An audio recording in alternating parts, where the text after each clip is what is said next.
Oh, man. Wonder what everyone thinks I think about those movies. I don't know. Maybe I should tell people. I like telling people stuff sometimes. You know? It's like, I mean, they did the Sonic movie, and they did Sonic movie 2, and they did the Mario movie. And they compared the three, and they went for 3.5 hours, and I got about an hour in, and I am really trying. And I'm really trying. I'm trying to give my little boopity boops in the chest, to really keep myself on the edge of my seat. But, I'm not really sitting down. I'm more of a stand-up kind of guy. But yeah. What's better is forced comedy is really a fun thing to be engaged in sometimes, especially when you're trying to go for a laugh and then people just kind of sit there and go, like you could, you could tell the fake laugh. No, I love that. That's I love any sort of cringy thing. I mean, like I'm a big teller of bad jokes and bad puns, and like I thrive on Skylar's boo. Literally every time I get booed, I'm like, yes, dad joke heat or just bad joke heat. I am the czar of bad joke heat. But I don't invade anybody. I kind of keep to myself. And if we're talking about ways that things are and the way that I would order these fine songs and these fine movies, I'm gonna give my own take on these with a badly tuned guitar. I'm not gonna do the whole thing. I'm just gonna let you know which one I'm gonna review first. It's Sonic 1, it's Sonic 1. I'm going to review Sonic 1. It's Sonic 1, it's Sonic 1. I'm going to review Sonic 1. Alright, now I'm not going to go through the whole thing just because they already did that. If you want to hear the entire breakdown of the movie, that is going to be Josh Ageddon and Skylar's department. What you're hearing is my take, and my take here is that Sonic 1 was probably the best of the three movies, and I'll tell you why. As far as establishing why the characters are important and who the characters are and what they mean to each other, how they relate to each other, and what their conflicts are, you get a lot of detail in this movie and reasons why you care about the characters. And I think that that's the most important part of this movie. Plus, it was another add-on to the hype beforehand in the movie where they had that terrible animation. They mentioned it before, and they're like, okay, we hear the audience, we're going to fix it, and then they did. So I give them major points for that. But really, the movie is carried upon, and I use that as a joke intentionally, this movie was carried upon the shoulders of Jim Carrey. And Jim Carrey is really the reason why this movie makes it over anybody else, because Jim Carrey as a villain was a tremendous villain. As far as going from the transformation of just the individual man of Dr. Robotnik into Eggman, it was Eggman with Jim Carrey energy as opposed to Dr. Robotnik turning into Jim Carrey. And I make that point because I'm going to make that point a little bit later when I talk about the Mario movie. As far as the cheesiness goes in Sonic, the whole franchise is based on cheesy humor and bad dialogue. I mean, that has been established as canon for a long time. So it really wasn't as cheesy as it possibly could be, as far as, he has chili dogs and such that are probably cheesier than the movie. But as far as, like, stereotypes are concerned, like, I understand it. There's a lot of cliches in the Sonic franchise. I do think that Ben Schwartz captured the sarcasm of Sonic quite well. I don't feel like it was as much of a problem to have him as the voice of Sonic as opposed to, they mentioned the names that I've already forgotten. And this is why I need Skylar on these things. But this is why I'm playing catch up here. So if you want to hear the details of the names, Skylar looked it up. The link is in the description to the video just before this. And if you're not subscribed, hey, hold up. Why ain't you subscribed yet? Why ain't you liked yet?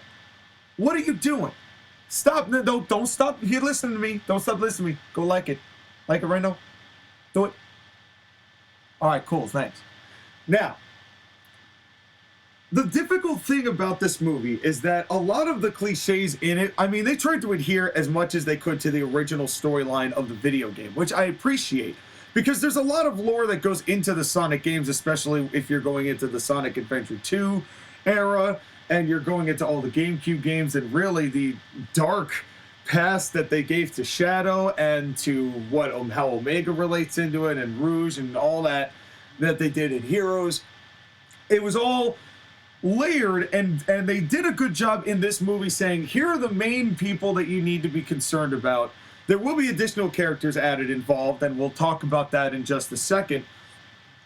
But as far as Sonic goes, he's a kid, and it's established that he's a kid, and he hasn't really had any parental guidance of any sort because he's grown up on his own. So he's still going to be childlike because he really hasn't had any experiences, really major experiences of trauma or issue in his life or conflict. And I love that how Ben Schwartz was able to convey that.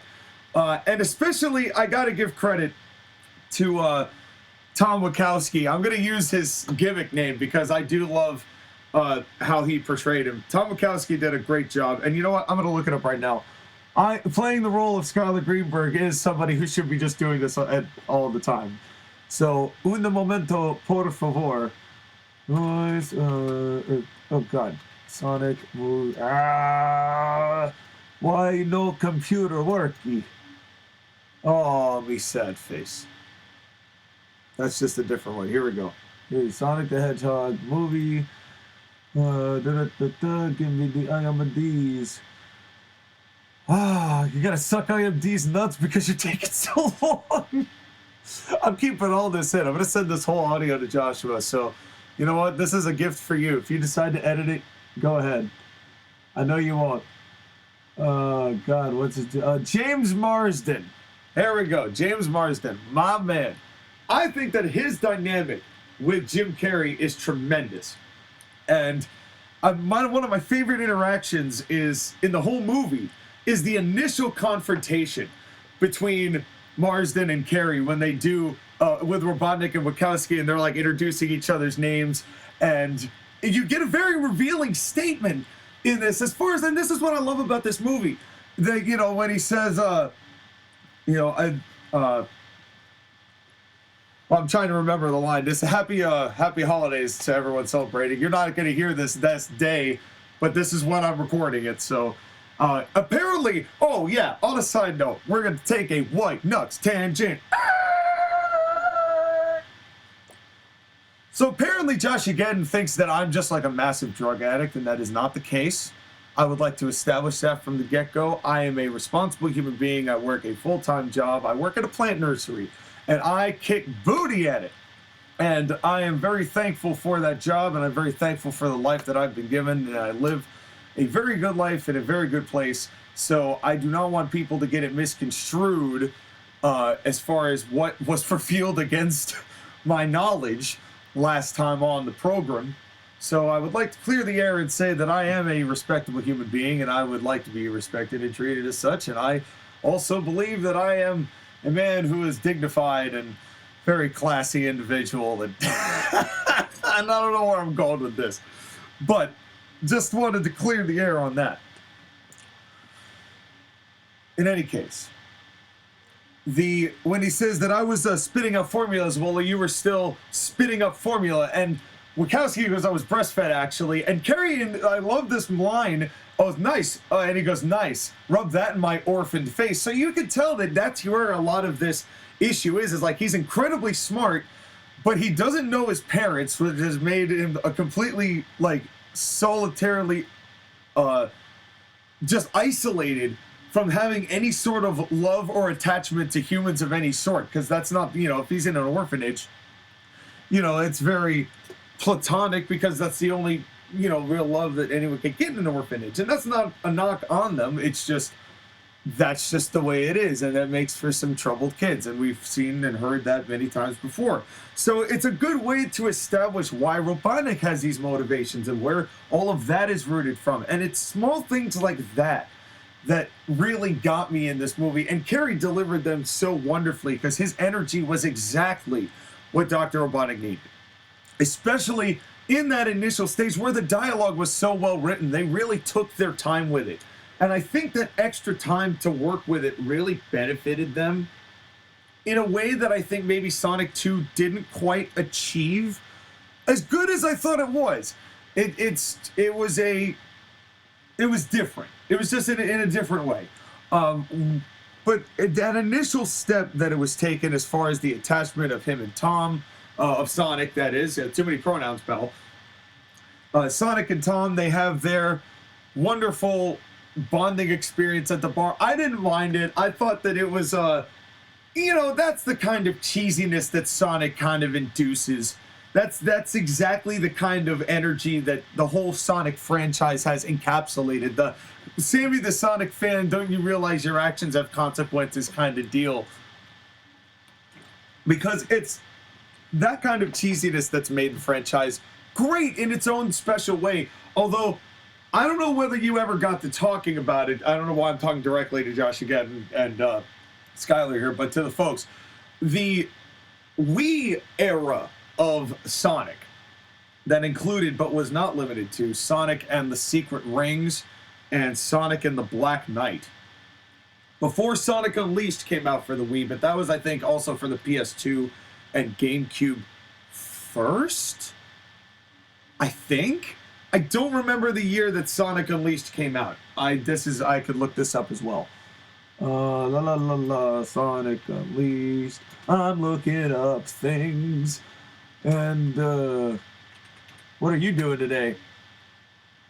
Sonic 2008, so it actually was released on the Wii. It must have been. So, was Sonic released their success was one of the first questions asked. That is up for debate, but I think that it was I liked it. I thought it was fun. Even though it was, people didn't like the beat 'em up part of the Sonic and the Wolf, I didn't think it was that bad. I think that they over-relied on it. I thought there was too few Sonic levels as far as, like, the speedy Sonic levels instead of the Monster Sonic level. It was not as even as one would have hoped. But that's okay. As far as, like, doing major obstacles, it just, I don't know.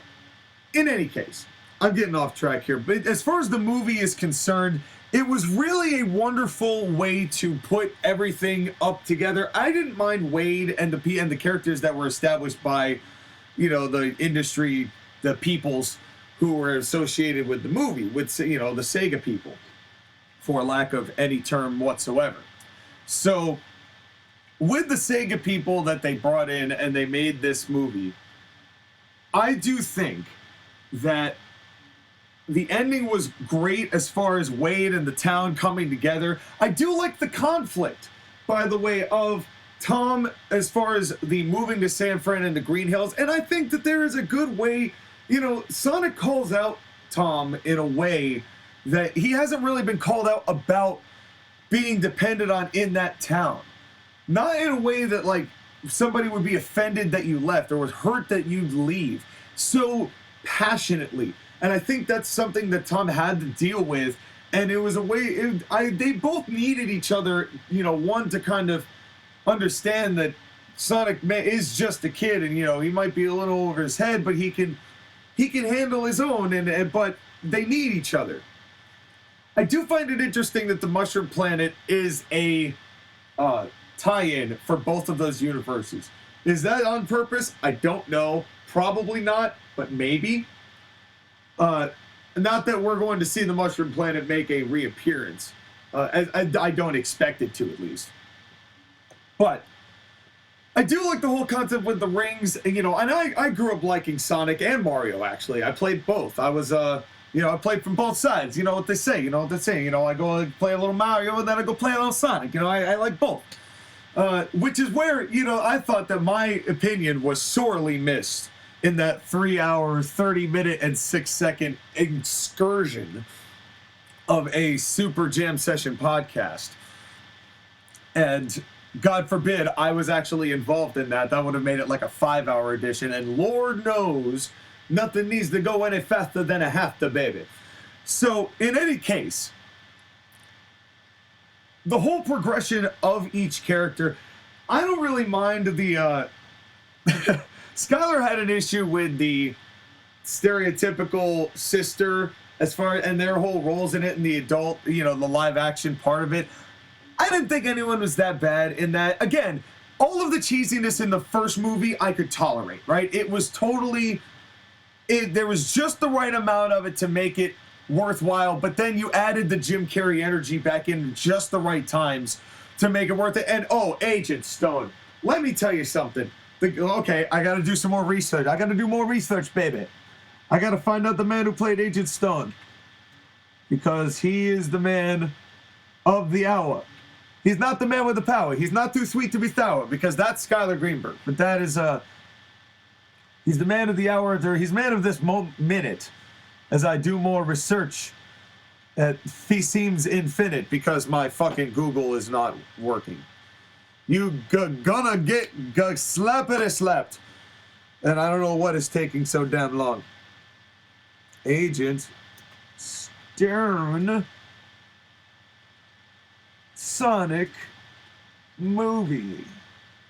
That's what we're looking up, folks. Research, it's a research, and random singing bits. It's a research, and random singing bits. Who is he? Hold on. Sorry. Lee Majdoub. That may be wrong. I apologize if it's wrong. Lee Majdoub. You're the man. This guy is the exact chemistry that you need with someone like Jim Carrey to pass off as like the stooge, but he's still like, he's not as dumb as Wade. He's still like quite intelligent, but he's not as intelligent as Robotnik. That's kind of how it goes. But the whole lattes and the thing with that, I loved that. The dance was tremendous. That was, again, that's the kind of cheesy and goofy that the movie needed. And especially during the whole thing with the quill, which is another great scene with that. and they mentioned in the previous podcast that there are so many quotable lines. And that is something that I will reiterate here. It is crucial to have quotable lines. And I actually quote the dialogue by myself out loud several times a day. And it actually freaks people out a little bit because I like Jim Carrey a lot.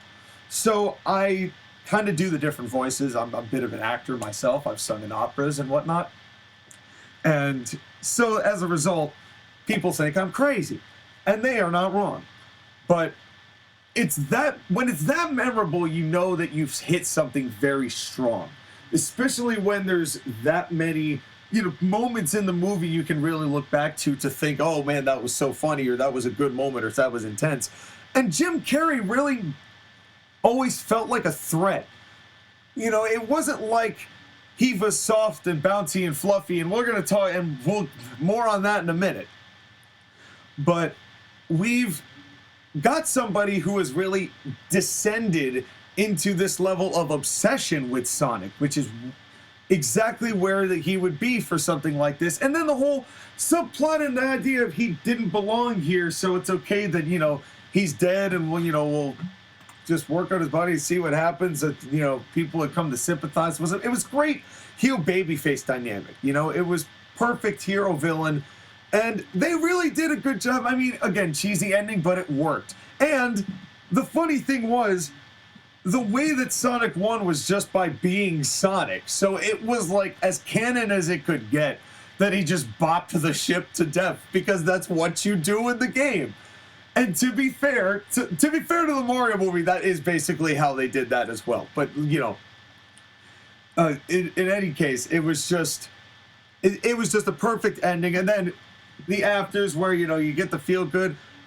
I really didn't like the Olive Garden spot. I thought it was cheap. I mean, there are product placements that you necessarily throw into movies that are a little more subtle than the way that they were written. And just for the record here, I did go and graduate from Quinnipiac University with a degree in film, video, and interactive media. So I am looking at a few different things here, just for what it's worth. I do have to say, I do love how most of the shots were actually directed. As far as the movement, it being in creative spots. It wasn't necessarily, you always captured the emotion well. And I think that that's a big part of what made the moments in Jim Carrey threatening, was just the way that he was framed. You know, I think that there was a lot of straight on shots with Bowser that just psychologically, he wasn't necessarily like above the frame to look or feel menacing. Hardly ever. You know, it wasn't really that way with him. They were almost made it a little more diminished because they were trying to capture Bowser's softer side, which I do understand.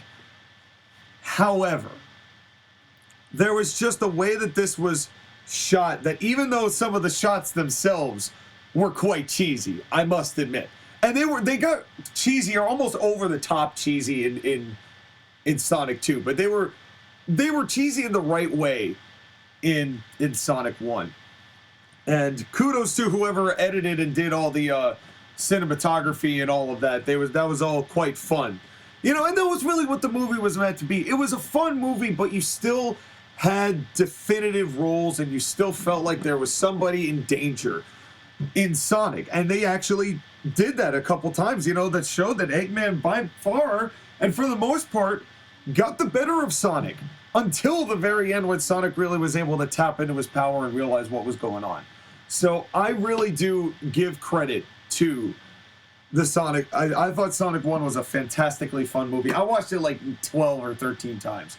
It's even the conversation with Wade and Tom where he's talking about the school bully in the cafeteria and then, you know, his detachment when school, and that was, again, a perfect example. You learn initially that he's away from, you know, he's from an orphanage.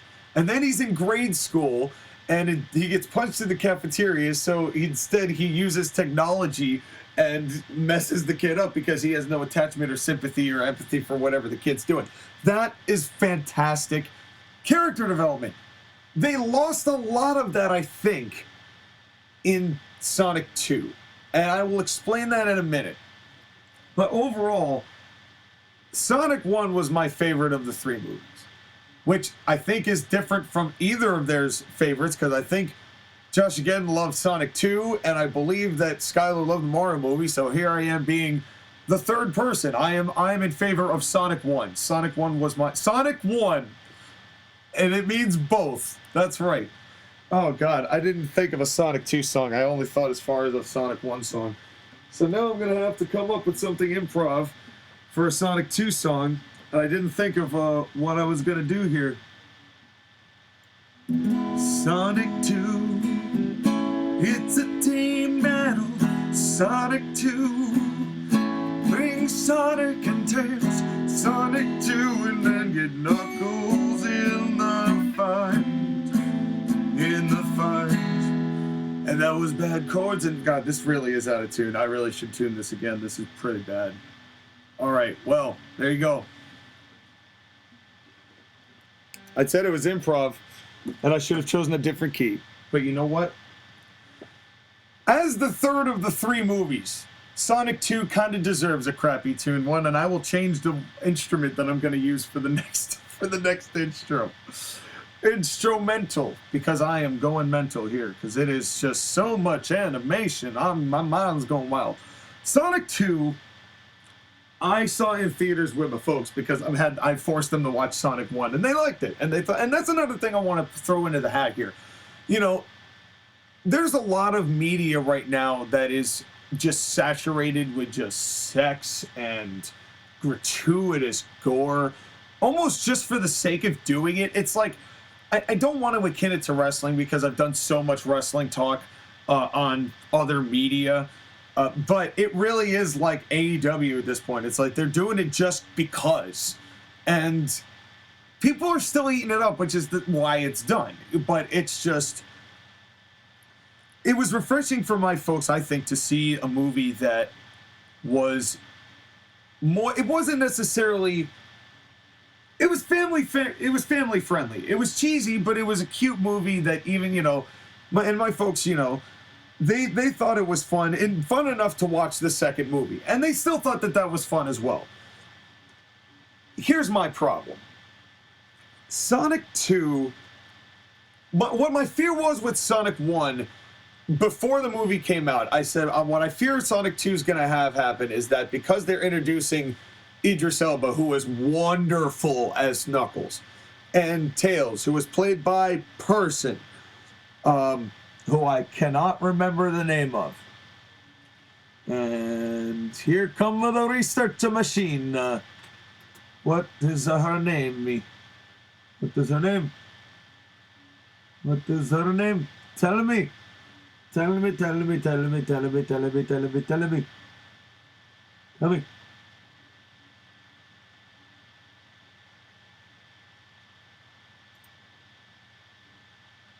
Tell me. Here we go. It's taking time. It's taking some time. It's taking some time. Why is my Google taking so much time? It's some booty.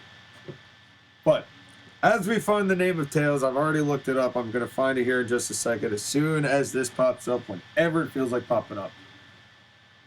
Sonic 2 did a good job of establishing characters again. I mean, Tails and Knuckles definitely got some time. Sonic and Tails definitely bonded. The problem was I didn't believe Eggman as much as I did the first time. And I think that the lack of really quotable lines hurt the movie a lot, because I do remember, you know, the various points in the movie, especially when they're going through the whole big temple under the sea, and they're figuring out that whole thing, and you know, kind of it ended up being a bit of a team battle, and then they figure out that Sonic and Knuckles, and I did like a lot of the ways that things were going, but I didn't love the wedding. And I do agree with Skylar that a lot of the wedding took far too long, far too much airtime for what was given to us otherwise. And I think that there's no problem. I don't have the problem, because I understand why they did it, because they're going for the idea that you want the characters that are established in the game to actually be having the adventure in the game. So that would imply that Knuckles and Eggman are working together. And I did like all the way the robots looked and the way that he had like the ship, because again, that was basically canon there. And I had no problem with that. And like establishing the friendship between Sonic and Tails, did a good job with that too. With the whole Liechtenstein, that's not the thing. The whole scene in the bar again, but the different kind of bar. Where they did all the dancing and whatnot. And pardon me as I take a swig of water.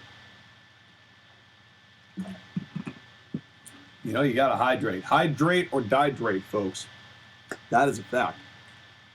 You do not want to dihydrate. You want to hydrate. Tom Brady once said that he drank at least a gallon of water a day. 3/4 or however much of his body weight, I forget. I'm not good with quotes. But, Tom Brady, look how good Tom Brady is. And even if he's cheating, why would he cheat about water, huh? Why would he cheat about water? He's got no reason to cheat about water. He's got no reason. Why would he cheat about water? Talk about his football all you want, but why would he cheat you about water? If he's literally in the best shape of his athletic life right now, even though he looks a little gaunty, won't deny that. But that's what divorce does to a human. So I'm not gonna knock him for that. Tom's doing the best he can. He may play for the Dolphins, by the way. I heard. I don't want to make this all about football, but that's a teaser for the next time. We're going to talk a little bit about football for one of the episodes, and I would like to talk about hockey as well with Skylar, because Skylar has a fandom, and that fandom, every year they are the most menacing, fearsome team in all of hockey for about a week.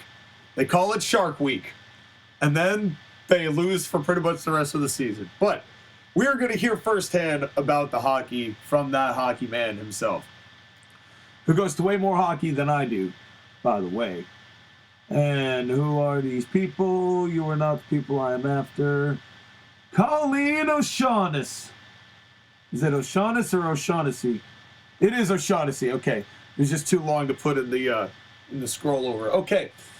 So, good on Tails and for Colleen. Good for Colleen, because she sounded great. And she was from some of the original games, I believe. And I know that Josh, again, had already gone into that. So, again, listen to that show if you want to hear all the juicy details. And, again, Idris Elba did a great job of, like, establishing the reasons, but and you know, I did like kind of the I take things very literally stance of Knuckles the Echidna, and I think that it's going to come into play a lot more in Sonic 3. But I am a tad worried that Sonic 3 is going to sacrifice dialogue even more than Sonic 2 did, because I think that one of the things that Sonic 2 had to do was drop a little bit of development from other characters in order to make up for it, especially with them not knowing whether Carrie's going to come back for episode 3 or not. And I don't know whether they're going to do it. At this point, you would kind of suspect that you would have heard, yes, I'm going to come back for 3, because presumably they're doing that in 2024 is supposed to be the release. I don't know that for sure, but if they're following the trend that they did before, then that would presumably be the case that they're doing, but I don't know that for definite. That's just a thought. That's pure speculation.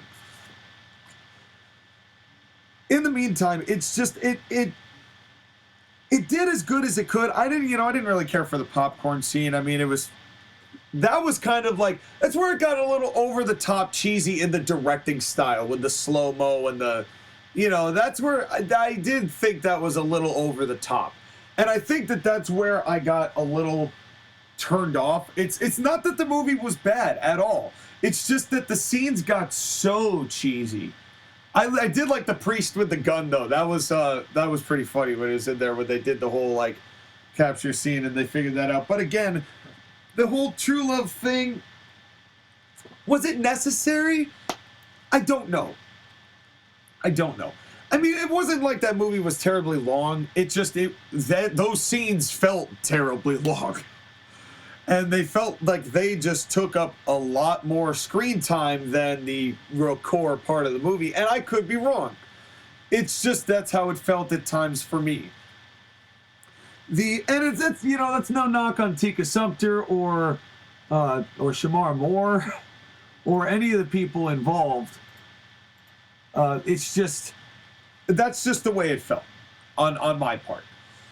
But again, I did like the gigantic robot again, and him getting the Master Emerald and getting all of that power. It was great having him feel threatening, and I did like that. It made and he really did look like a badass. I don't know how to describe it, but he really did look like a badass, and I do applaud that from Jim Carrey and the actual the rest of the people doing the CGI and all of that, throwing all that together. And I thought it was so typically Eggman to make a nearly immobile robot be the thing that's going to threaten the town.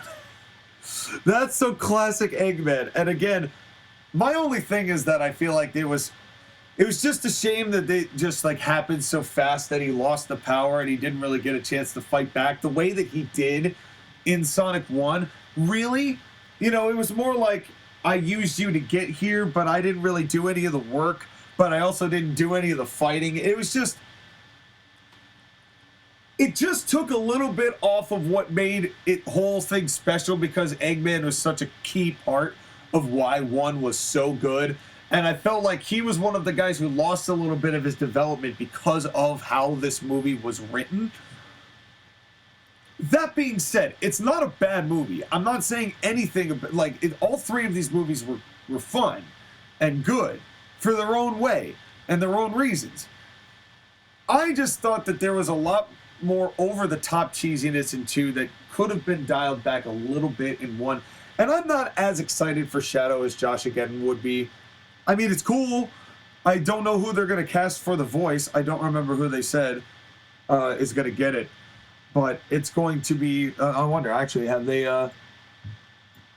let's find out. Research, voice of research.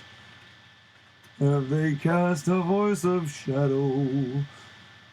Tell me these things right now. Well, who knows how long that's going to take. But, no way. There's no way it's Keanu Reeves. There's no way it's Keanu Reeves. Oh, they still haven't named him. Okay, I see. I was like, there's no way it's Keanu Reeves. But in any case, okay, so there's been no answer for that. Yeah, it's not okay. We have no confirmation yet. Nothing has been said. So all of this is alleged. You know, they said Keanu Reeves allegedly. You know, I saw Christian Bale. Could you imagine they got Christian Bale to be the voice of Shadow? And he literally just did his Batman voice. I've come to know you. I can't even do it. I can't even do it. Oh, that'd be so great. But in any case, I'm interested to see what they do. And again, at the end of the day, Sonic 2 did still develop a lot. And also made a solid alternative in case Jim doesn't come back for Sonic 3, which is, he has every right to. He's had a hell of a career, and if he wants to retire, he has every right to retire, and God bless him, and I love everything, almost everything he's been in. And God bless him, because Hollywood really needed him. And if Hollywood really, and I think still does, and I think still does need him, and I don't know whether we're going to have him to do roles for much longer. And so thank you, Jim Carrey, for everything that you've done. And thank you for honoring another commitment to do another Sonic movie. And I do think if we find a way to get more depth into your character for Sonic 3, we should try to pursue it. But Agent Stone is still a valuable member of the family. Oh, and something that Skylar mentioned. Wade, the thing that didn't work also in this movie is that there was no real character development, in my eyes, of people like Wade or the sister, who I cannot remember the name of. Research. Sonic Hedgehog. Come on. Oh, well, this is brutal.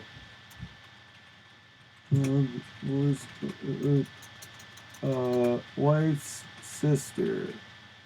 Yeah. Give me that. Give me that answer.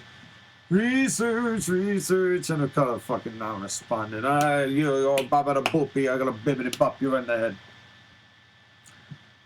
So in any case, as my gaggle is getting its shit together, excuse me for another drink of water. The bottom line here is this. Wade didn't really develop much as a character. I did like the whole Austrian goat milk thing. I thought one of the people who benefited the most from Sonic 2 was Agent Stone. No, it's not Maddie Wachowski. It's Rachel. What the hell is her name? Rachel. So, actress. Come on, give me that. Give me that research.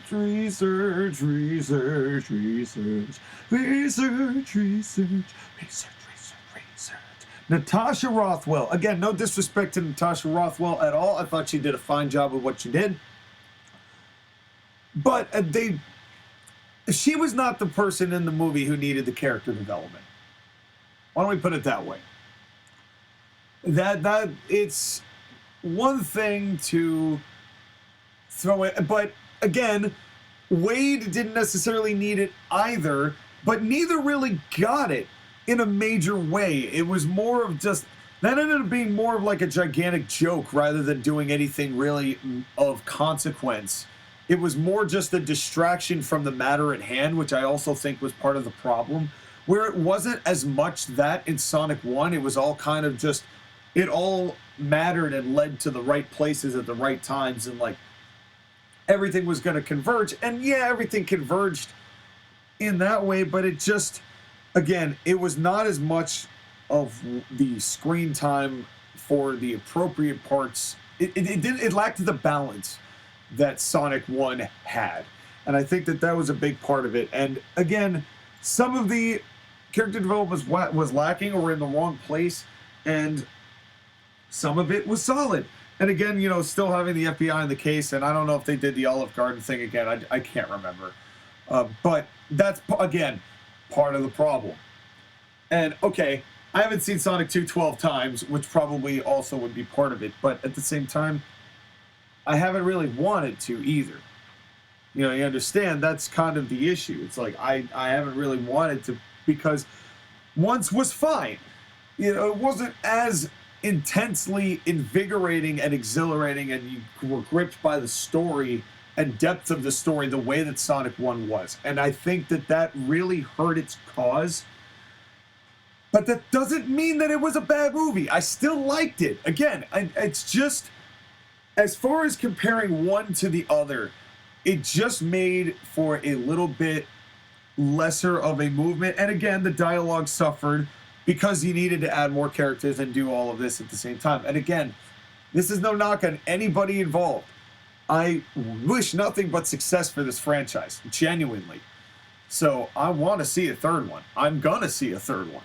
You know, this is no knock on anything involved. It just, there were bits and pieces of this that hurt for me. And I really, by the way, there was another talk about the flossing. I mean, so they didn't even give Sonic teeth. Remember, they took away his teeth. So why would he be flossing? That's just my 2 cents. But he is a child, so whatever. It didn't bother me as much as it bothered Josh again, I think. So, I guess it's time for Mario movie. So that means I've got to do something else. It means I got to find something else to play, because I'm not going to play that guitar again. That was brutal the last time. That was absolutely brutal. Alright, here we go. Can you hear that? Can you hear that? It's Mario and Luigi. It's Mario and Luigi. There you go. That's all you're getting. Subscribe for better music than that. Promise. Maybe. No, guaranteed. I promise you better music than that if you subscribe. Anyway, Mario movie. Here's the thing. This movie was fun. It was very lighthearted. It was very visually stimulating. And I say this because, as Josh again, once again, just overtly just battered down the door of kayfabery, I had had a little bit of fun. I was having a good time as I was watching the movie. And the thing is, most of what I would call the Mario movie is, again, it's a kid's movie. We established that all three of these are kids' movies, which is fine, but it was just soft. And I will explain. Because there were a lot of triumphs in the movie, so I don't want to knock, you know, Illumination or Illuminatico or, you know, whatever.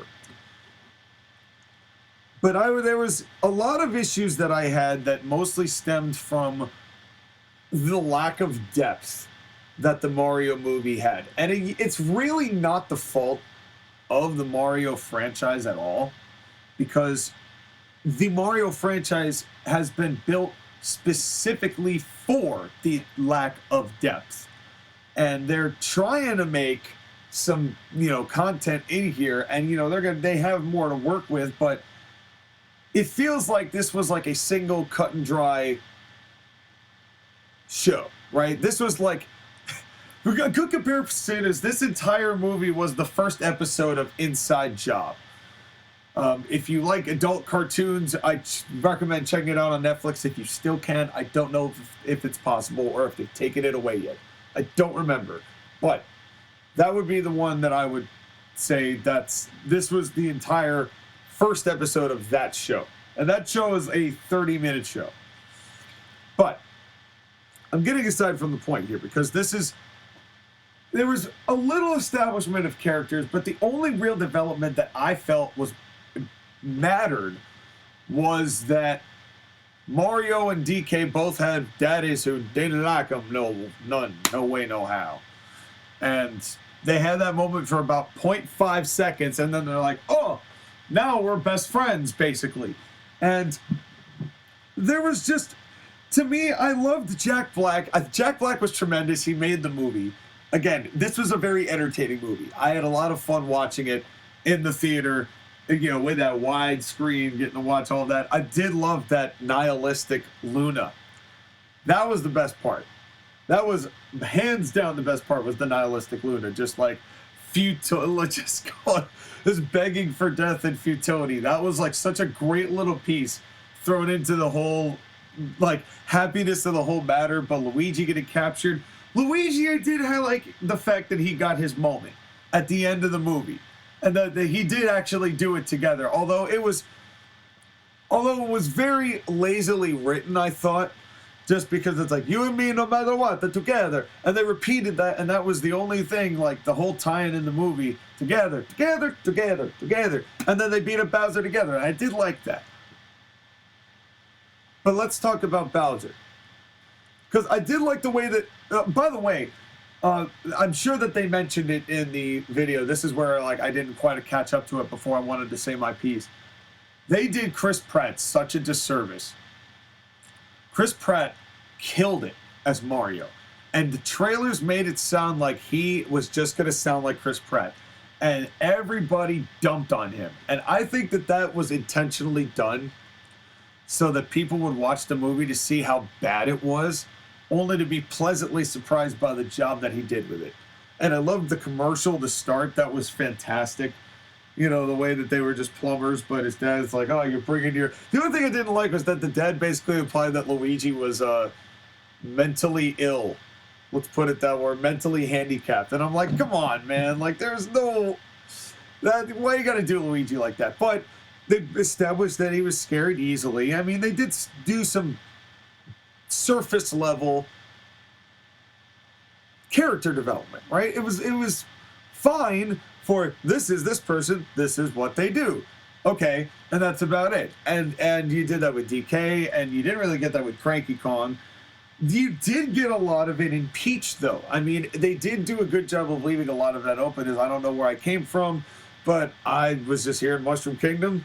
I was bigger than all these toads, so I think they were all just afraid of me, so they just made me their queen, or princess. So I've just been kicking ass and taking names. And I do like the fact that this movie did establish Peach both as an ass kicker, but also as somebody who needed to rely on Mario to get the job done. And I think that that is a good distinguishment that has a difference. Because, I think... I just know that people do this thing where they're like, oh, she's either, you need to make her so strong or she doesn't need to rely on Mario, or the opposite effect of like, why can't they just follow the canon of Princess Peach just needing to be rescued by Mario? Why do they have to go be strong? They use the term woke a lot. Don't ask me who they is. I can't tell you. But the point is, people want to do that all the time. And my point is, I think that they balanced that with Peach very well. Where Peach demonstrated, especially in the training course, and the fact that she trained Mario, to kick ass and run the course. And she's like, you got to do this. And the fact that Peach is training Mario, and then Mario's like, all right, I can handle this. And as evidenced by the fight with him in DK. That was good. And really, Peach relying on Mario in that fight to get the job done. And then again, Peach kind of making her own comeback. I did like with the fact that she was like, all right, I'll marry you, but no, I'm going to still be clever and use the freezing, the ice flower on some of the guys, and Bowser had to kind of work with that. And I like the fact that she was able to handle that, but Mario still ended up being the one who really did it and took care of business. And I do like the fact that they went back to Earth. Brooklyn is a choice, and I understand. I guess that was that's where that originated. I guess it would be, based on the Captain Lou Albano television series, which ruled, by the way. And for those of you who say that it needed more seasons, I agree. For those of you who say it was terrible, I say it needed more seasons. And for those of you who say Captain Lou Albano is the greatest Mario ever put into a position of being called that name in any circumstance, under any position, I say I moderately agree. Anyway. God bless you, Captain Lou. You're the greatest. The thing about the Mario movie, though, is that it just... All right, now we got to talk about Bowser. I talked about everybody else. I didn't want to talk about Bowser. Seth Rogen, I didn't mind his DK, by the way. It just, again, the only depth you really got was, hey, we have carts and my daddy don't love me the way your daddy don't love you, kinda. So now we're bros. And that was good development. I liked that. But then it didn't really go any further than that. Again, they got to a place where they could develop characters, but they just didn't because they were going for a tight 90, which I do understand. And I guess that leaves some room open for development later on, I suppose. And again, I had fun watching the movie, so I'm not necessarily trying to complain too hard about it. The thing is, it's like everything was very nice and wrapped up in a bow, and it was tight. And I do love the way everything looked. Everything was wonderfully looked, and I like the kingdoms. Here's what I don't understand, though, and I'm sure that they talked about this in the 3.5-hour slog. Why did the Penguins not just use the star? If it was going to work on beating Bowser, why didn't they just use it? I mean, I guess they really did think that they could use snowballs, or are they that dumb? I don't know. Maybe. I mean, clearly one of them was because they were so excited about the wedding. But the whole lowered in the lava thing, I guess, was, the most dangerous thing that they did as far as Bowser being like a threat. But that's kind of where I'm getting to that with this. Jack Black is a tremendous talent, a tremendous actor. I just love Jack Black. I love everything he's done. Apocalypto, Post-Apocalypto, the album and the show that he did, the Tenacious D show, is wonderful. I love his show, or his piece. He has a jazz song that's 10 minutes long, this Tenacious D. That is absolutely fantastic, and it's Jabel's doing the improv vocals as this whole thing goes down. It's wonderful. He's got so many good pieces to him. He's done such good work. I love him as Lenny in Shark Tale. Great another role he's done. He did He did the King Kong movie. I remember him being in. He's been in a lot of stuff. School of Rock, of course, another great movie. He puts so much passion into everything he does, and that is evident by how popular the song Peaches is, which was perfect for Jack Black, by the way. I don't know if that was wrote for him or if he wrote it himself. I could see it being either, because it could definitely be, I could see Jack Black just doing exactly that at once. Be like, hey, can you make a song about Bowser loving Peach? And you'd be like, I got you. And that's what he comes up with, you know? I could totally see that. But here's the thing. They animated Bowser like Jack Black.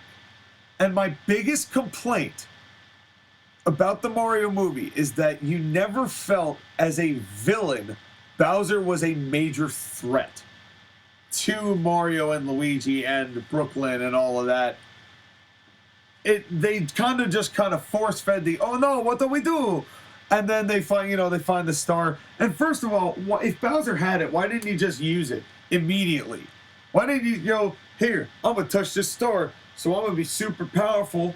So if you try to kibosh this deal, I'm gonna be super equipped. I'm a superstar. You want to marry the superstar? They didn't do that because they did the force feeding line of, they really makes a man come out of his shell.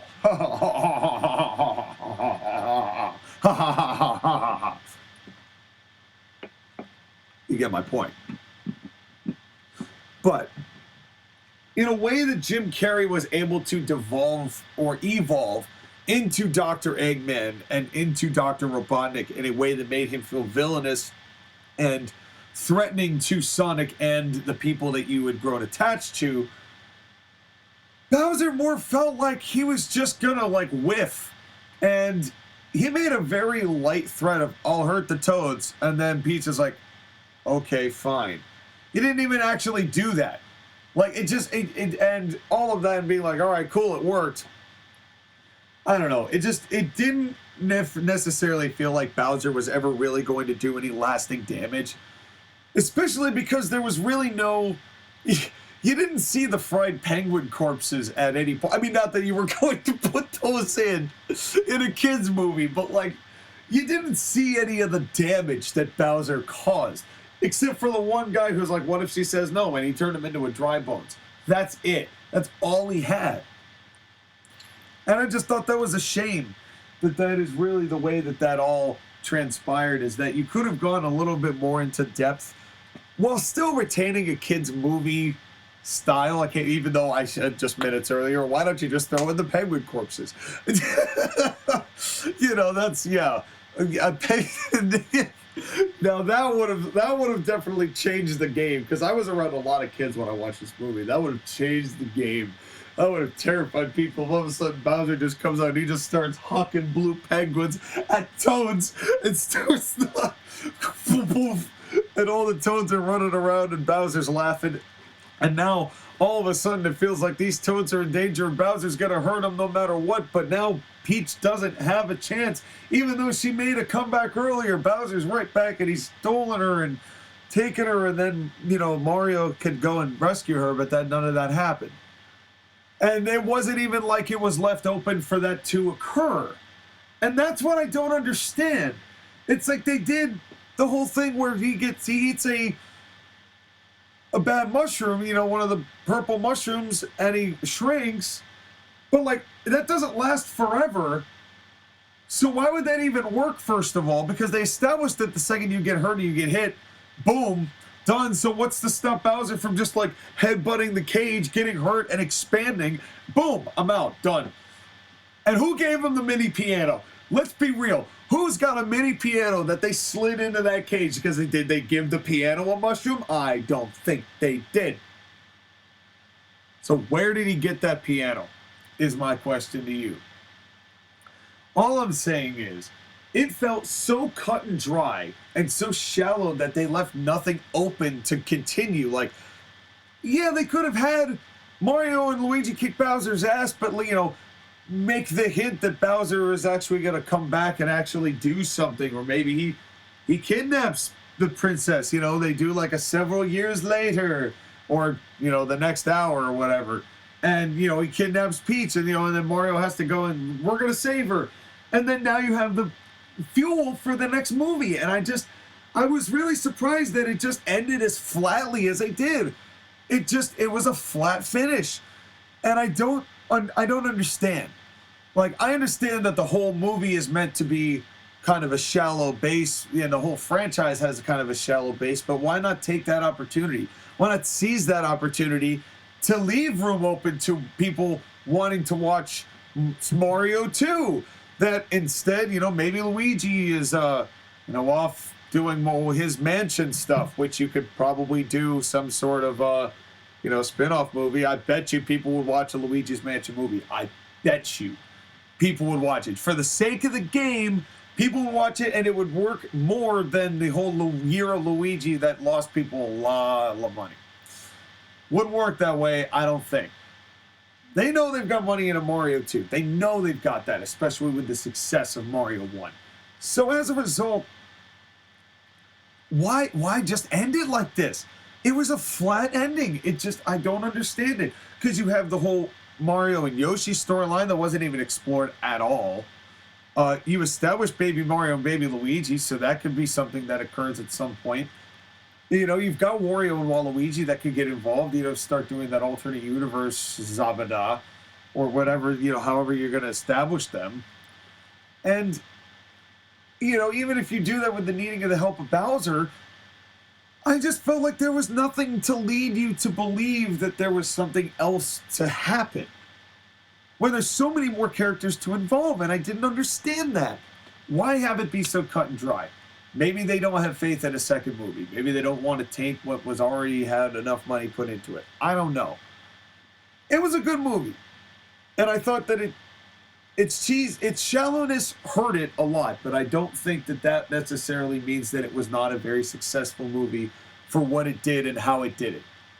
I just wanted a more engaging finish, and I think that the Sonic franchise did that better, but I do think that there is enough established for multiple directions to be taken, so I'm not going to rush to conclusions about it yet. So, to wrap things up, at the hour mark, Sonic 1 was my favorite movie. The Mario movie comes in second because of just how visually stimulating it was, and it did not have the campy cheesiness that Sonic 2 did, and was not hurt by its lack of character development where Sonic 1 succeeded so well in it. I think. So I don't dump on the Mario movie. I don't dump on the Sonic 2. I don't dump on Sonic 1. I think they're all good in their own way. But I do think that that is the order that I would put them. Thank you all for listening to the Extra Jam right here, where you actually got jams. They didn't give you any jams. I gave you jams, even though it was a badly tuned guitar and a piano Reeves that you may or may not have been able to hear. So thank you all for watching me try. Later.